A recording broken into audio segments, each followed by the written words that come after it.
थे मुनि जी, वेद प्रकाश जी, मेरे प्रिय भ्राता अनुज सुखवीर सुखदेव मल्होत्रा जी, आप सभी का हार्दिक अभिवादन तथा यथा योग्य अभिवादन, हृदय से आभार। आपने मुझे समय दिया। आज भारत का 75वां स्वतंत्रता अमृत उत्सव हम बड़े हर्ष उल्लास से मना रहे हैं।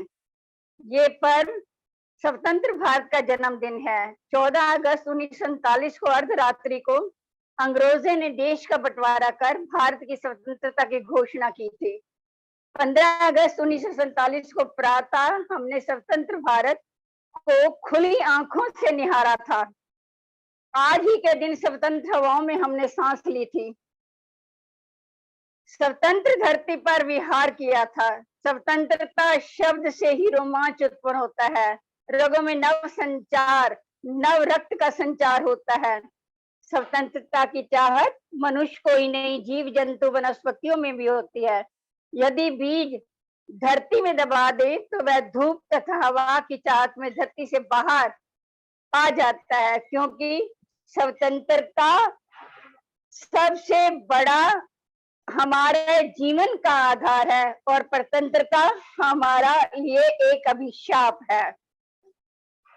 अब प्रश्न ये उठता है, क्योंकि स्वतंत्रता जीवन का आधार होने के कारण हमने सर्वप्रथम 1857 को प्रथम स्वतंत्रता संग्राम से पूर्व महर्षि देवदयानंद ने स्वराज्य, स्वदेशी, स्वभाषा, स्वधर्म, गोरक्षा, दलित उद्धार, नारी उत्थान, पंचायती राज्य, शराबबंदी तथा ब्रह्मचारी जैसे अनेक बिंदुओं को और भारत का जनता का ध्यान आकर्षित करने के लिए जन जागरण अभियान चलाए और जन जन से संपर्क किया, शास्त्रार्थ किए, गहरी नींद में सोए हुए भारतीयों को जगाया।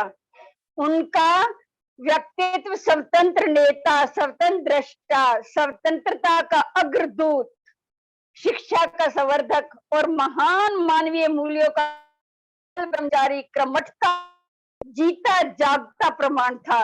उन्हीं की प्रेरणा से खुली हवा में सांस लेने को आतुर भारतीय जनता ने योजनाबद्ध नीति से पूरे भारत में एक साथ स्वतंत्र क्रांति करने की योजना बनाई थी, जिसे मंगल पांडे ने मेरठ में स्वतंत्रता बिगुल बजाया था। परंतु कुछ कारणों से हम विफल हुए। परिणाम स्वरूप ईस्ट इंडिया कंपनी के हाथों से भारत का शासन छिन गया और महारानी विक्टोरिया के हाथों में आ गया। महारानी विक्टोरिया ने कई लोभ लुभाऊ युद्ध घोषणाएं की ताकि जनता प्रसिद्ध हो, प्रसन्न हो, परंतु उसी विफलता के कारण बड़े क्रांतिकारी और कई नेता नायक जो थे वो हतोत्साहित हो गए थे और महारानी विक्टोरिया के सामने हाथ जोड़कर खड़े हो जाते, उसके यशोगान गाते। परंतु हमारे देव दयानंद ने बड़े राजनयिक तरीके से अग्रणी बनकर स्थिति को संभाला और अपने आभार ग्रंथ सत्यार्थ, अमर ग्रंथ सत्यार्थ प्रकाश में लिखा कि विदेशी राज्य कितना भी सुखदायी हो, माता पिता की भांति कृपा करने वाला हो, निष्पक्ष हो, न्याय तथा दया के साथ राजधर्म निभाने वाला हो और प्रजातंत्र का पालन क्यों ना करे, फिर भी स्वदेशी राज्य जो है वो उत्तम है। शास्त्रार्थ किए, जन जन में संपर्क स्थापित करने के लिए जब मुर्दों में उन्होंने नव संचार किया तो फिर कई नेता और आंदोलनकारी आगे आए और सशक्त वाणी से बोले। बाल गंगाधर तिलक ने भी कहा था, स्वतंत्रता हमारा जन्म सिद्ध अधिकार है। 1857 से 1947 तक करोड़ों गौरव गाथाएं जो स्वतंत्रता की बलिवेदी पर आहूत हुई। भाई परमानंद, मंगल शेखर आजाद, खुदीराम बोस, झांसी की रानी लक्ष्मीबाई, झलकारी बाई, नाम नहीं सुना होगा, कभी सुनाऊंगी इसके विषय में कविता। सुभाष चंद्र बोस, राम प्रसाद बिस्मिल, अशफाक उल्ला खां, स्वामी श्रद्धानंद, पंडित लेखराम, श्री श्यामचंद्र कृष्ण जी वर्मा, वीर सावरकर, उधम सिंह, मदनलाल ढींगरा, भगत सिंह, लाला लाजपत राय, राजगुरु सुखदेव जैसे क्रांतिकारी व नेहरू, गांधी, पटेल जैसे राजभगत एक लंबी श्रृंखला है। और देशभक्त की अनगिनत लंबी श्रृंखला है। भगत सिंह व उसके मृत्युंजय जो पुरखे हैं उनके बारे में मैं थोड़ा सा बताना चाहती हूँ कि भगत सिंह के दादा सरदार अर्जुन सिंह के 3 पुत्र थे। एक सरदार किशन सिंह, दूसरा सरदार अजीत सिंह, तीसरा सरदार स्वर्ण सिंह। दादा अर्जुन सिंह ने महर्षि दयानंद को देखा तो आकर्षित हुए, सुना तो प्रभावित हुए, पूर्णतः उनके प्रति समर्पित हो गए। देशभक्ति की धुन में विचार क्रांति समय मंडप बन गई। दादा अर्जुन सिंह ने परंपरावाद, अंधविश्वास की जड़ता के सारे द्वार अपने घर के बंद कर दिए, घोष द्वार बंद करके नए द्वार खोल दिए नव चेतना के, और उबड़ खाबड़ जमीन को साफ करके आंगन में एक यज्ञवेदी को स्थापित किया। पिता किशन सिंह ने उसे द्वार तक, आंगन तक लीप पोत कर उस यज्ञवेदी पर एक विशाल हवन कुंड स्थापित कर दिया। और चाचा अजीत सिंह ने क्या किया, हवन कुंड में समिधाएं सजाई और अपना जीवन का दहकता अंगारा उसके ऊपर रख दिया। उसके दहकते अंगारे को देखकर अंग्रेजों की आंखों में भी चमक पैदा हुई और वो भी दहक उठे और उसे गिरफ्तार कर लिया। जिस दिन जेल से छूटे उसी दिन भगत सिंह का जन्म हुआ था, तो दादी ने भगता वाला नाम रख दिया और भगत सिंह नाम से उनकी पहचान बन गई। फिर अजीत सिंह चुपके से संविधाओं की तलाश में बंबई से पूना, पूना से इंग्लैंड चले गए ताकि क्रांति को अधिक प्रज्वलित किया जा सके। अब चाचा स्वर्ण सिंह ने उस दहकते अंगारे को लपक कर एक लंबी उछाल भर दी और अब तीसरी पीढ़ी आई भगत सिंह।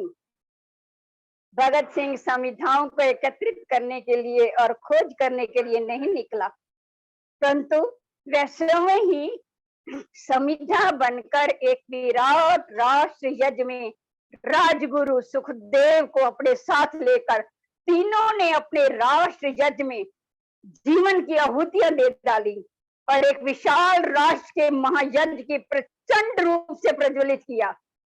और जिस देश में और उस तीक्ष्ण अग्नि की ज्वालाएं आज तक की प्रत्येक नर नारी के हृदय में प्रज्वलित होती हैं, उस तीक्ष्ण जिस देश में महर्षि दयानंद जैसा क्रांतिकारी व्यक्तित्व, क्रांतिकारियों का पुरोधा हो, पथ प्रदर्शक व प्रेरणा स्रोत हो, जिसने देश के नवयुवकों को देशभक्ति की भावना से रंजित कर दिया हो, भला उस राष्ट्र को कौन प्रतंत्रता के बेड़ियों में दीर्घ काल तक जकड़े रह सकता है। लगभग 90% इस स्वतंत्रता संग्राम में आर्य समाज ही अग्रणी थे। ये महर्षि देवदयानंद सरस्वती जी का अद्वितीय योगदान का ही प्रभाव था। किसी कवि ने सत्य कहा है, अगर देशभक्ति का जज्बा न होता तो आजादी कौन जानता, तो आजादी कौन जान, अगर देशभक्ति का जज्बा न होता तो आजादी कौन मांगता, देश में अगर शहीद न होते तो शहादत कौन जानता। तो ये स्पष्ट है कि वंदे मातरम, इनकलाब जिंदाबाद की गर्जना करते हुए अनेकों वीर देशभक्त फांसी के फंदों को चूम गए, सीने पे गोलियां खाई, बंटवारा हुआ और असंख्य कत्लेआम हुआ, खुलेआम कत्लेआम हुआ, हत्याकांड भी हुए और अपनी वीरता से शत्रुओं पर टकटोल किया। अनेक वीरांगनाएं भी युद्ध में कूद पड़ी, जिसको देखकर शत्रु भी हैरान हो गया। 13 अप्रैल 1919 को जलियांवाले बाग का हत्याकांड आज भी उस रक्त रंजित भूमि की गवाही दे रहा है। वो एक प्रमाणित अभिसाक्ष्य है। इन्हीं विचारों से प्रेरित होकर मैंने एक छोटी सी कविता, 2 मिनट लगेंगे और जल्दी बुलवा रहे हो आप।